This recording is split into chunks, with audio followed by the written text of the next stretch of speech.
Thank God they kept the opening theme song. To start off, I know I'm late to the party to talk about it. I've been busy. Stop the cap. So now that we got time, let's talk about Arcane Season 2 Act 1. Now, despite being an anime head through and through, Arcane might be my favorite series that I've ever watched. The drama, the action, the love, and the visuals all captured in the best looking animation I have seen will never cease to amaze me. So I'm glad I get to share it today with y'all. Now, what we first see when we hit play is a continuation of a last season finale, which ended with Jayce shooting a rocket of mass destruction towards Piltover's council tower, filled with the most powerful people in politics as a message for the undercity of Zaun. Well, not really. It's more for Silco and Jayce, I don't know. Now, unfortunately, this was shot off right after the moment the council all agreed to put aside their differences and choose to help Zaun rather than segregate and treat them unjustly forever, which leaves no chance of that happening forever.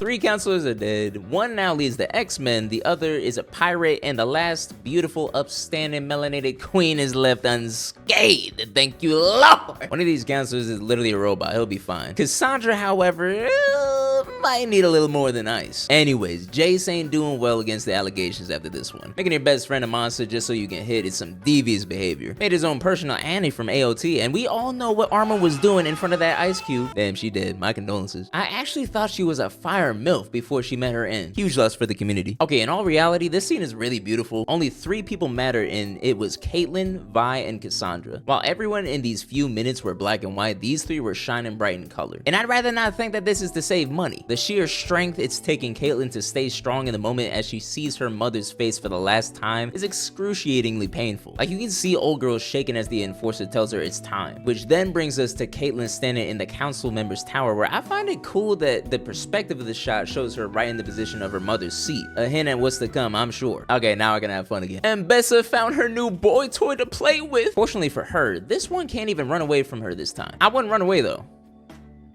I wouldn't. But anyways, Charles comes out shooting with a plan, saying they gotta invade Zaun with Hextech weapons to rid the city of its filth. Shocker, the one with blonde hair and blue eyes, wants to do all this. But ironically, I'm pretty sure it's Ambessa who had planted the idea in his ear, as she's all for the idea in this moment and suggests it later on. Leave it to my glorious queen to turn down the idea, though it was more like a compromise to do it without Hextech. So instead, we'll just shoot him with regular bullets. Yeah, that's good. This is all really just so they can narrow it down to the one that they're really after in Jinx, as Kate was the one who proclaimed that no one else needs to get hurt, and that it's only Jinx that needs to go in this instant. It's nice though, because you clearly see that her perspective on Zaunites has changed, as she knows there are good people in the Undercity. Now, we'll see how long that lasts. Kate goes back home and answers her hate fan mail that she got from Act 2, while her father sits down next to her. She ain't need to tell him that she had the shot though. He's probably gonna cry even more now. But before he runs to get the tissues, he gives Caitlyn the Kierman key left to her by her mother, stating that she's earned it despite Kate's reluctance. Damn, Dad, no need to be homophobic. But just checking in on her girl. I actually really like this part in the hall, as Caitlyn has been an iron wall when in front of everyone else. But the moment she runs into Vi, she breaks down crying into her shoulder, showing how strong their relationship is, despite it only being a few weeks as far as I'm concerned. But then she had to ruin it by suggesting Vi join the Enforcer to take down Jinx. Come on. Now, did you not watch season 1? Girl's parents literally got packed up by Officer Winslow. Got the nerve to say you understand how she feels.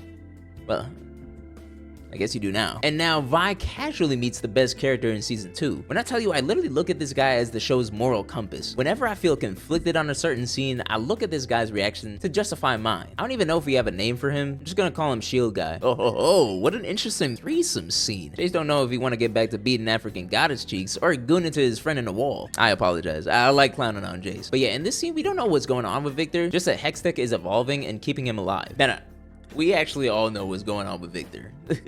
A glorious evolution. A cool thing to see in Jayce's story is the fact that he is completely against using the science and Hextech to cause any more harm, as his promise to Victor. It only took you so long to realize that. Also, can you get your head off Mel's smooth chocolate Hershey kissing legs? Go over to your personal glory hole instead. In other news, Caitlyn's gone crazy. Can't really blame her though. She chills in the garden thinking about killing Jinx, seeing her mother dead, and Vi just being Vi, I guess. Probably keeping her from achieving her goal. Also, can I just say, Caitlyn got a damn dump truck on her. I know she don't play for my team, but I can't help but peep how fat that. Back on track. I find it crazy when she said she understands now how easy it is to hate them. Just letting you know, the situation is the same no matter what side you're on. I know what that hangover feels like for sure. Ah, not an enforcer. Oh, she seems nice. Her name's Maddie, and she's actually really sweet, as she proceeds to fangirl over Vi rather than harass her like Vi thought she would, saying she's a legend among enforcers, how she took down Silco's gang by herself, herself, and that Caitlyn puts her strong heart above all enforcers, saying that there would be no problems if they were as mentally strong as her. Man, I like this girl. I don't think that there's anything that she could do to make me hate her. Nothing. Memorial time. Telling me no one found these two suspicious besides Vi. I would think there's an intense search before letting anyone in, but I guess if you look the part, you're fine. That don't excuse the one disguised as an enforcer though, cause bro looked like he was straight out of prison. Ain't nobody set their lives straight that quick. So anyways, they crashed the party. It's not really a party.